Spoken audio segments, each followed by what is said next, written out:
25 қазан халқымыздың дербес мемлекет ретінде қалыптасуына жол ашқан тарихи күн.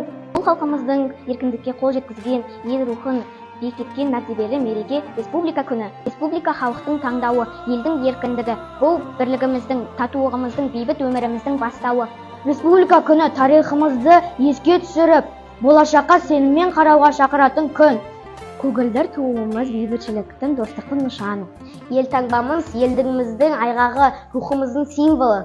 Әнұранымыз жүректегі отаншылдық рухтың нышаны. Біздің еліміздің басты байлығы халықтың бірлігі мен еңбегі. Ел дамуы үшін әркім өз ісіне адал болуы қажет. Сонда ғана Қазақстан мәңгі жасайды. Республика күні ел жүрегінде мәңгі сақталатын ұлы мереке. Баршаңызды республика күнімен құттықтаймыз. Күніміз бейбіт, әр таңымыз жарқын болсын, отанымыз өркендеп, көк туымыз мәңгі желбірей берсін. Егемен еліміз мәңгі жасасын, әр жүректегі отанымызға сүйіспеншілік оты өшпесін.